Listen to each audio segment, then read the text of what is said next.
क्या आपने कभी सोचा है कि आपके कुछ फैसले वास्तव में आपके अपने होते ही नहीं? आपको लगता है कि आपने खुद कोई चीज पसंद की, खुद कोई फैसला लिया या खुद किसी इंसान पर भरोसा किया, लेकिन कई बार आपके दिमाग के पीछे कुछ ऐसी साइकोलॉजिकल प्रोसेसेस काम कर रही होती हैं जिनका आपको पता तक नहीं चलता। और सबसे दिलचस्प बात, आपका दिमाग आपको कंट्रोल करने के लिए किसी दूसरे इंसान का इंतजार नहीं करता। कई बार आपका अपना दिमाग ही आपकी आदतों, डर, ध्यान और फैसलों को प्रभावित करता है। आज माइंड नोवा हिंदी में हम समझेंगे कि यह मैकेनिज्म कैसे काम करता है, और सबसे जरूरी बात, आप अपने माइंड को ज्यादा कॉन्शियसली कैसे इस्तेमाल कर सकते हैं। मान लीजिए आप सुबह उठते हैं और बिना ज्यादा सोचे अपना फोन उठा लेते हैं। एक नोटिफिकेशन आती है, आप उसे देखते हैं, फिर एक वीडियो, फिर दूसरा, और आपको पता ही नहीं चलता कि 20 मिनट कब निकल गए। यह हमेशा आपकी कमजोरी नहीं होती। हमारा दिमाग बार बार किए गए कामों को ऑटोमेटिक बनाने की कोशिश करता है, क्योंकि इससे मेंटल एफर्ट कम होता है। यही वजह है कि कोई काम अगर रोज एक ही तरीके से किया जाए तो धीरे धीरे वो हैबिट जैसा महसूस होने लगता है। अब सोचिए, अगर आपका दिमाग किसी हैबिट को ऑटोमेटिक बना सकता है, तो क्या आप अपनी अच्छी हैबिट्स को भी उसी प्रिंसिपल से मजबूत कर सकते हैं? बिल्कुल, यहीं से माइंड कंट्रोल की असली शुरुआत होती है। दूसरों को कंट्रोल करने से नहीं, खुद को समझने से। एक छोटा सा एक्सपेरिमेंट सोचिए। आपने तय किया कि आज सिर्फ 5 मिनट सोशल मीडिया देखेंगे, लेकिन जैसे ही आप ऐप खोलते हैं, आपका ध्यान लगातार नई चीजों की तरफ जाता रहता है। क्यों? क्योंकि आपका अटेंशन एक वैल्यूएबल रिसोर्स है। जिस चीज पर आप बार बार ध्यान देते हैं, आपका दिमाग उसे इंपॉर्टेंट मानना शुरू कर सकता है। इसलिए अगर आपका पूरा दिन रैंडम नोटिफिकेशंस, शॉर्ट वीडियोस और लगातार डिस्ट्रैक्शंस में चला जाता है, तो शाम को आपको लग सकता है कि आपने पूरा दिन काम किया, लेकिन असल में आपका ध्यान कई छोटी छोटी चीजों में बंट चुका होता है। इसका मतलब ये नहीं कि टेक्नोलॉजी या सोशल मीडिया हमेशा खराब है। प्रॉब्लम तब शुरू होती है जब आप तय नहीं करते कि आपका ध्यान कहाँ जाना चाहिए। इसलिए खुद से एक सवाल पूछिए, आज मेरे दिन का सबसे जरूरी काम क्या है? और फिर कुछ समय के लिए उसी काम पर अपना ध्यान रखिए, क्योंकि जिस चीज को आप बार बार अटेंशन देते हैं, वही चीज धीरे धीरे आपके दिन का बड़ा हिस्सा बन सकती है। और यही अगले पार्ट में और इंटरेस्टिंग होने वाला है, क्योंकि अब हम बात करेंगे उस साइकोलॉजिकल इफेक्ट की, जिसकी वजह से इंसान कई बार वही इंफॉर्मेशन देखना पसंद करता है जो उसकी पहले से बनी हुई सोच को सही साबित करे। इसे कहते हैं कॉन्फर्मेशन बायस, और ये हमारे फैसलों को हमारी सोच से कहीं ज्यादा प्रभावित कर सकता है। अब आते हैं उस साइकोलॉजिकल इफेक्ट पर जो हमारे फैसलों को चुपचाप प्रभावित कर सकता है। इसका नाम है कॉन्फर्मेशन बायस। सरल भाषा में समझें तो इसका मतलब है कि हमारा दिमाग कई बार ऐसी इंफॉर्मेशन को ज्यादा महत्व देता है जो हमारी पहले से बनी हुई सोच से मैच करती है। एक आसान उदाहरण लेते हैं। मान लीजिए किसी व्यक्ति को लगता है कि मैं किसी भी नए काम में सफल नहीं हो सकता। अब उसके सामने 2 सिचुएशंस आती हैं। पहली सिचुएशन में उसे थोड़ी सफलता मिलती है, लेकिन दूसरी सिचुएशन में उसे असफलता मिलती है। अगर वो कॉन्फर्मेशन बायस के प्रभाव में है, तो वो शायद अपनी सफलता को इग्नोर करके सिर्फ असफलता को याद रखेगा और फिर खुद से कहेगा, देखा, मैंने पहले ही कहा था कि मैं सफल नहीं हो सकता। यानी उसके पास अपनी पुरानी सोच को गलत साबित करने वाला एविडेंस भी था, लेकिन उसका दिमाग उसी चीज को ज्यादा महत्व दे रहा था जो उसकी पुरानी बिलीफ से मैच करती थी। अब इसे रोजमर्रा की जिंदगी से जोड़कर देखिए। अगर आपको पहले से लगता है कि कोई व्यक्ति आपको पसंद नहीं करता, तो उसकी एक छोटी सी नेगेटिव बात आपको तुरंत याद रह सकती है। लेकिन अगर वही व्यक्ति आपके लिए 10 अच्छी बातें करता है, तो शायद आपका ध्यान उन पर उतना नहीं जाता। इसका मतलब ये नहीं कि आपकी सोच हमेशा गलत है, लेकिन इसका मतलब ये जरूर है कि हमें अपनी पहली धारणा पर तुरंत भरोसा करने के बजाय एविडेंस को भी देखना चाहिए। यहीं पर एक बहुत जरूरी बात समझ आती है। माइंड कंट्रोल का मतलब किसी दूसरे इंसान को अपने हिसाब से चलाना नहीं है।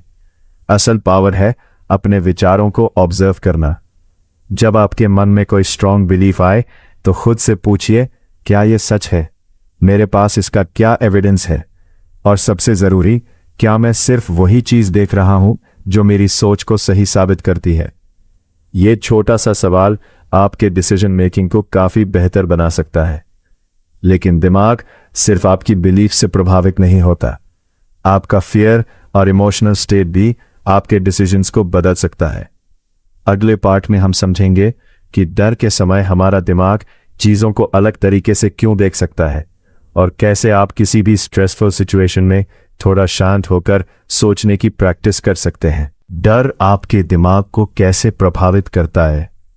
अब सोचिए, जब आप बिल्कुल शांत होते हैं तब किसी समस्या को देखकर आपको एक सॉल्यूशन दिखाई देता है। लेकिन जैसे ही डर या बहुत ज्यादा स्ट्रेस महसूस होता है, वही समस्या अचानक बहुत बड़ी लगने लगती है। ऐसा क्यों होता है? क्योंकि हमारी इमोशनल स्टेट इस बात को प्रभावित कर सकती है कि हम किसी सिचुएशन को कैसे देखते हैं और उसके बारे में कैसे सोचते हैं। मान लीजिए आपको किसी इंपॉर्टेंट काम में फेलियर का डर लग रहा है। आपके दिमाग में बार बार एक ही थॉट आता है, अगर मैं फेल हो गया तो। फिर दूसरा थॉट, लोग क्या सोचेंगे? और धीरे धीरे आपका ध्यान सॉल्यूशन से हटकर प्रॉब्लम पर चला जाता है। यही वजह है कि डर के समय तुरंत डिसीजन लेने के बजाय कुछ पल रुककर सिचुएशन को ऑब्जेक्टिवली देखना मददगार हो सकता है। अपने आप से 3 सवाल पूछिए। पहला, असल समस्या क्या है? दूसरा, मेरे कंट्रोल में क्या है? तीसरा, अभी मैं कौन सा छोटा कदम उठा सकता हूं?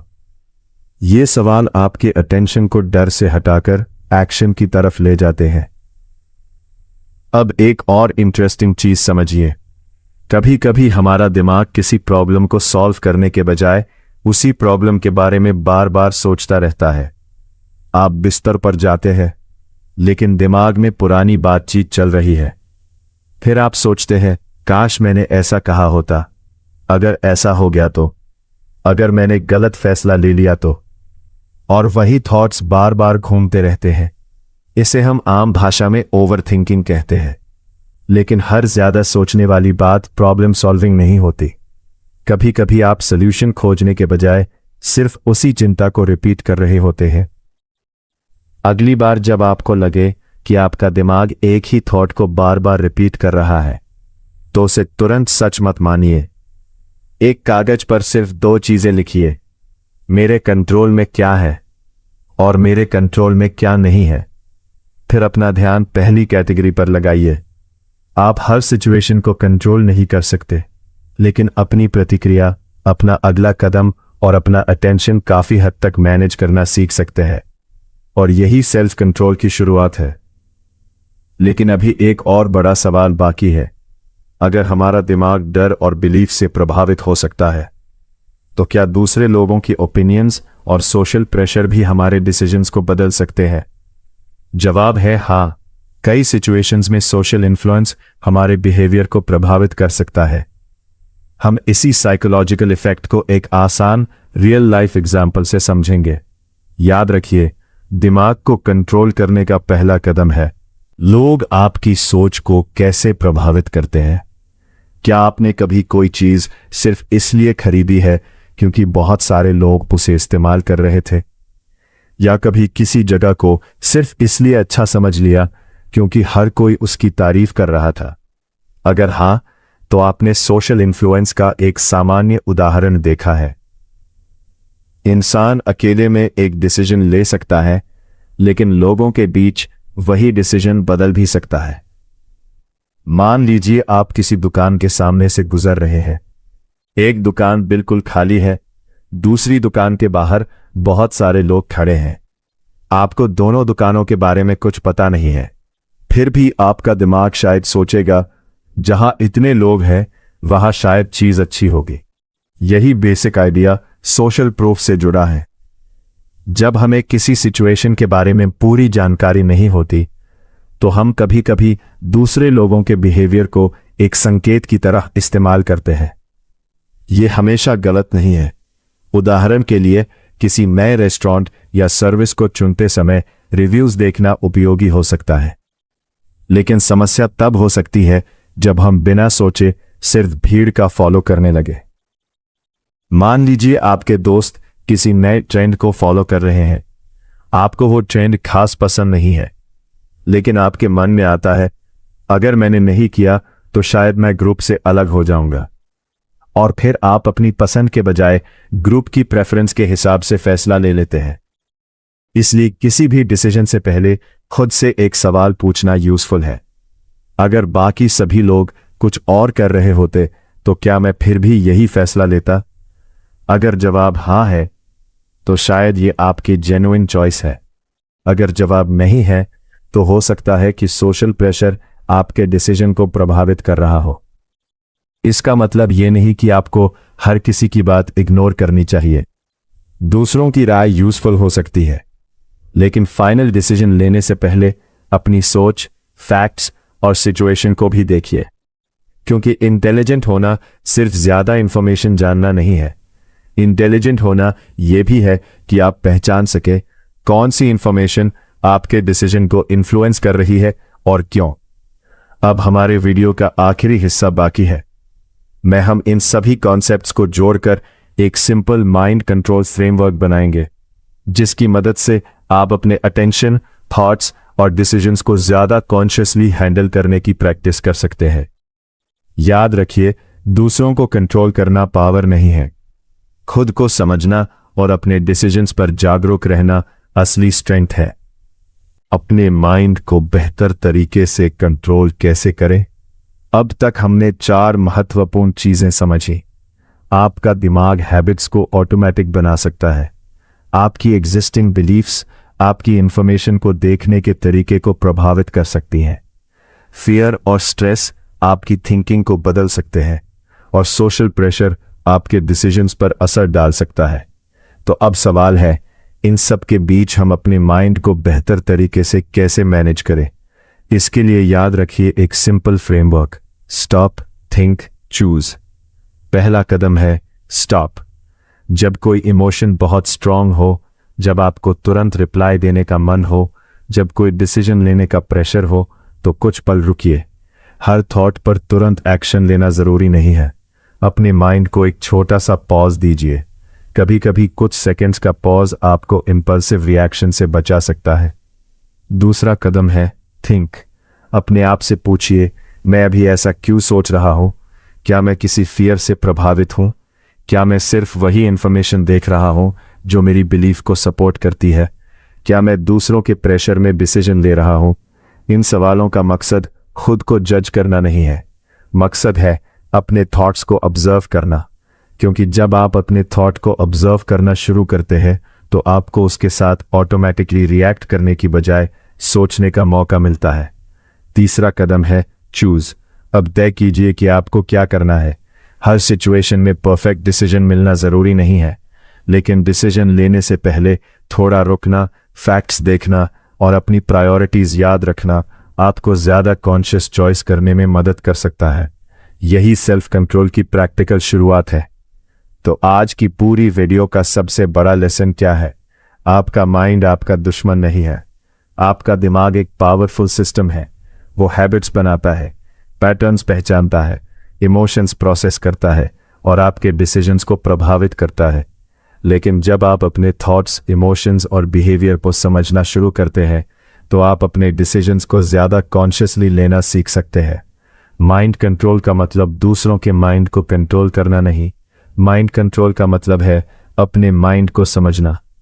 अगर आपको आज की साइकोलॉजी वाली वीडियो से कुछ नया सीखने को मिला है तो वीडियो को लाइक जरूर करें, और ऐसी ही साइकोलॉजी, माइंडसेट और सेल्फ ग्रोथ वाली वीडियोस के लिए माइंड नोवा हिंदी को सब्सक्राइब कर लीजिए, क्योंकि यहाँ हमारा लक्ष्य सिर्फ इंफॉर्मेशन देना नहीं, आपकी सोच को थोड़ा और पावरफुल बनाना है। मिलते हैं अगली वीडियो में। अपने डिसीजंस को ऑब्जर्व कीजिए और अपनी सोच को कॉन्शियसली ट्रेन कीजिए।